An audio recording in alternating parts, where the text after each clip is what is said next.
அப்போ வசித் மகாராஜ் சொல்றார், செல்வம், பலம், புகழ், அழகு, அறிவு மற்றும் துறவு ஆகிய 6 ஐஸ்வர்யங்களிலும் பரமபுருஷ பகவானுக்கு சொந்தமான இயற்கை குணங்களாகும் அப்படின்னு சொல்றார்.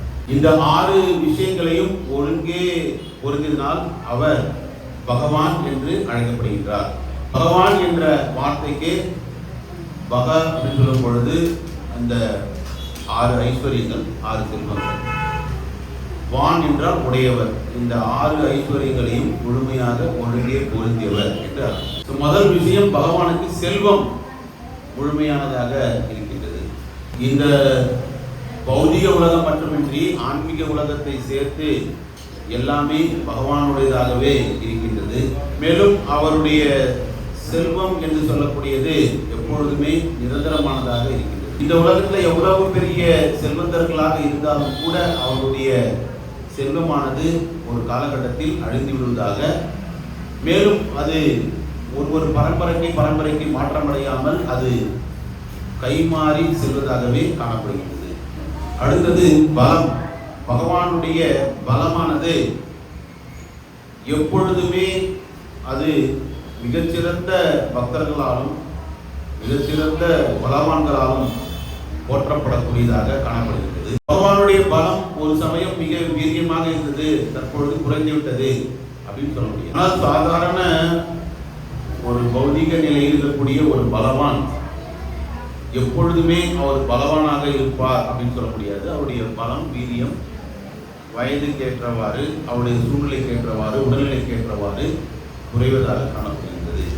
உதாரணத்துக்கு முகமது அலின்னு சொல்லிட்டு ஒரு மிகப்பெரிய பாக்சர் வந்துட்டு ஒரு குத்து குத்துனார்னா ஒரு எருமாடே வந்துட்டு இறந்துடும்.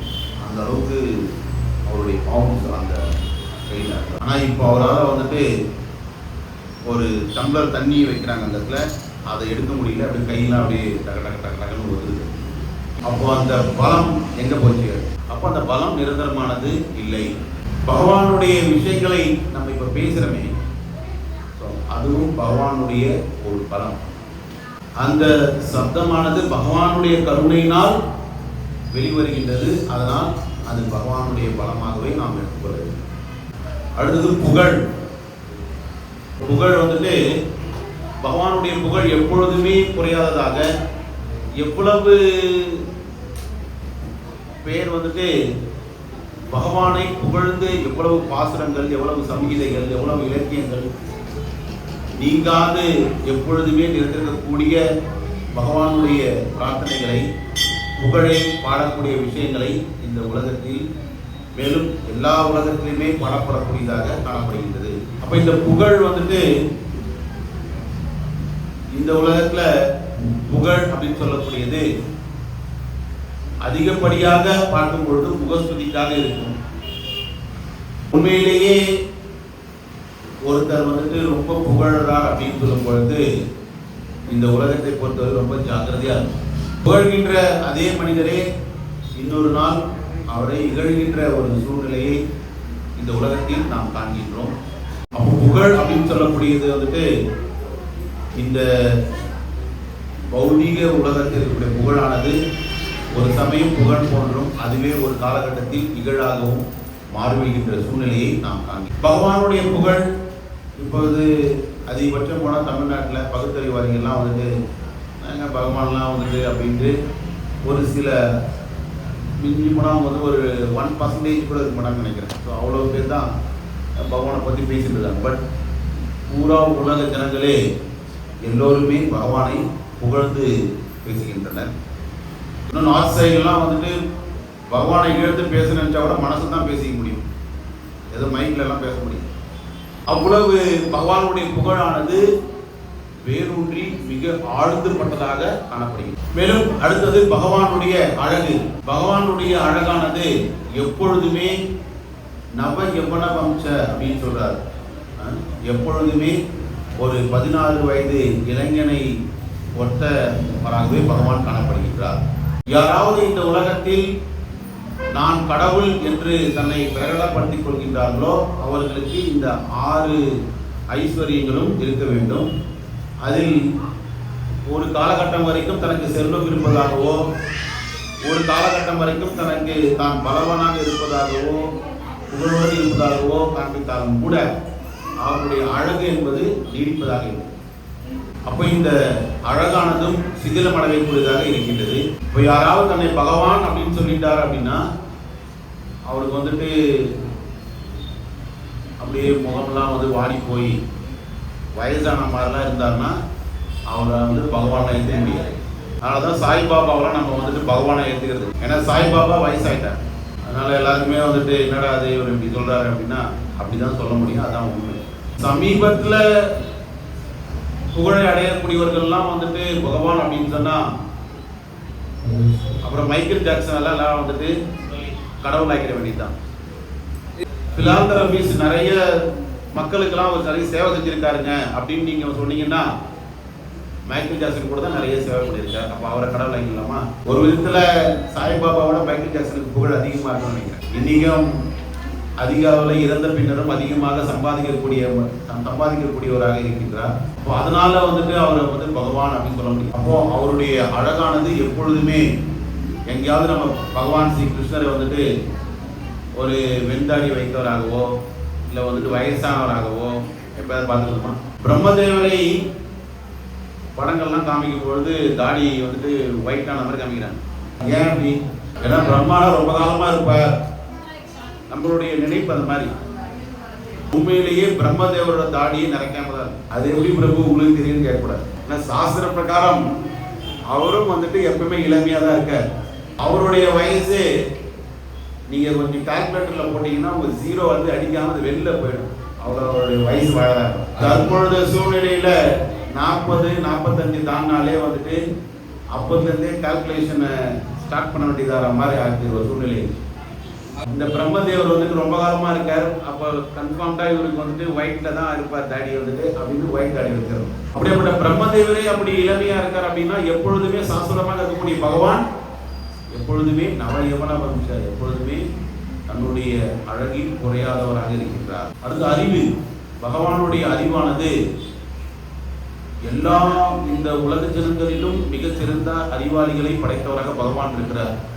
அப்போ பகவான் எவ்வளவு அறிவு மிகுந்தவர். பகவானுடைய அறிவானது அவர் கொடுத்த அறிவானது இன்றும் எல்லோருக்கும் அறிவை போதிக்கக்கூடியதாக இருக்கின்றது. அதான் முழுமையானது.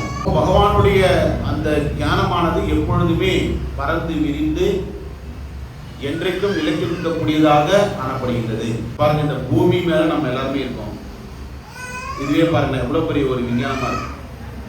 பூமி மேல நம்ம இப்ப நகர்ந்துட்டு இருக்கோமா இல்ல வந்துட்டு தேர்ல உட்காந்து இருக்கோம்?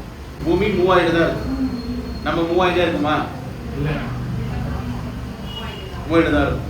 ஆனா நம்ம மூவ் ஆகிற மாதிரி தெரியுதா? மூவ் ஆகிற மாதிரி தெரிஞ்சா என்ன அர்த்தம்? அதுக்கு மூவ் ஆகிற மாதிரி உங்களுக்கு தெரிஞ்சிச்சுன்னா அவ்வளவுதான், மொத்தமா மூவ் ஆக வேண்டியதான் சொல்றது. அப்போ பகவானுடைய விஞ்ஞானம் ஒரு பொருள் வந்துட்டு சுழன்று கொண்டே இருக்கின்றது. சுழன்று கொண்டிருக்கக்கூடிய ஒரு பொருள் மீது நாம வந்துட்டு நம்மலாம் பூமிக்கு உள்ள இருக்கோமா வெளியில இருக்குமா? நம்ம என்ன பண்றோம்னா இப்படி இருக்குன்னா பூமி இதுக்கு மேலதான் நம்ம இருக்கோம். இப்போ ஒரு பொருள் சுத்திட்டே இருக்கு, அது மேல ஒரு பொருளை வைக்கிறீங்க, அந்த பொருள் என்ன பண்ணும்? கீழே விழுந்துடும். நம்ம என்னைக்காவது விழுறோமா? சரி, அந்த சுற்றிட்டு இருக்க பூமி அது நேராவா இருக்கு 23 டிகிரி அட்சரேகையில இப்படி சாஞ்சிருக்கு. ஸோ அது அட்சரேகை தீர்க்க ரேகைன்னு நீங்க படிக்கல, லாங்கிடியூட் லாட்டிடியூடு. இப்போ அதெல்லாம் நான் எடுத்தேன்னா அப்புறம் பாகம் வந்து வெளில அந்த பக்கம் போயிடும். நான் நல்லா ஸோ அப்போ அப்படி ஒரு பொருள் சாய்ந்திருக்கும் போது சாய்ந்திருக்கக்கூடிய பொருள் மேல் நம்ம உட்காந்துருக்கோம். அப்போ எல்லாருமே கீழே சரிதானே விழணும். இந்த மாதிரி ஒரு பிளானட்டை இல்லை இந்த மாதிரியான ஒரு கண்டுபிடிப்பை யாராலும் கற்பனை செய்து கூட பார்க்க முடியாது.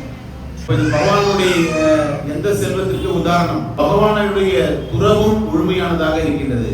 பகவான் எந்த ஒரு பௌதீக விஷயங்களிலும் கலக்கப்படாதவராக பற்றற்றவராக காணப்படுகின்றார். எந்த ஒரு பௌதிக சூழ்நிலையோ பகவானை ஒரு கட்டுப்பாட்டிற்குள் கொண்டு வர முடியாது. பகவானுடைய துறவு என்பது மிக முழுமையானது. பகவானே சொல்றார், நான் துவேஷம் நான் பிரியா. நான் யாருக்கும் வந்துட்டு துவேஷமானவங்களும் எனக்கு கிடையாது, யாரும் வந்துட்டு அப்படியே பிரியமானவங்க இல்லை. அப்ப சமத்தன்மை உடையவராக பகவான் இருக்கிறார். சமத்தன்மை யாரிடம் இல்லையோ அவர்களால் பற்றற்று இருக்க முடியாது. எப்படி? யாராவது ஒரு பக்கம் சாஞ்சிட்டாங்க அப்படின்னு சொன்னா இயற்கையாகவே அந்த பக்கம் வந்துட்டு பற்றானது அந்த பக்கம் வளர்ந்துடும். மகாபாரதத்துல பகவான் பாண்டவர்களுக்கும் கௌரவர்களுக்கும் சமத்தன்மை உடையவராக இருக்கின்றார். ஒரு பக்கம் மட்டுமே பாரபட்சமாக இருக்காருன்னு சொன்னா பாண்டவர்களுடைய பக்கம் இருந்து ஒரு சனத்துல வந்துட்டு பூரா பாரத போரை முடிச்சிருக்கு.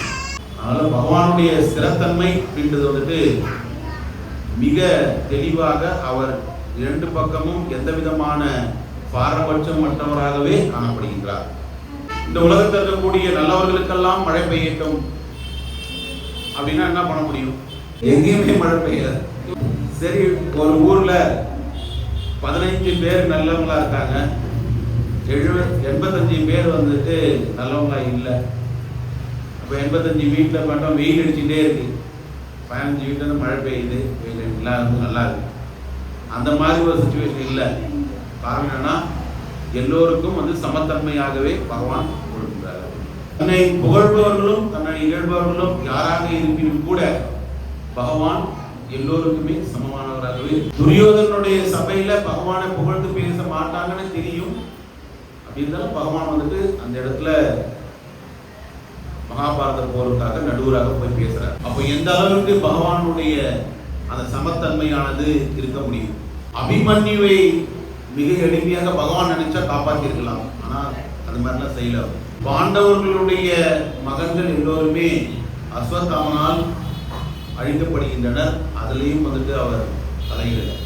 அப்போ பகவான் சமத்தன்மை உடையவராக இருக்கின்றார். அப்போ பகவானுடைய துறவானது முழுமையானது.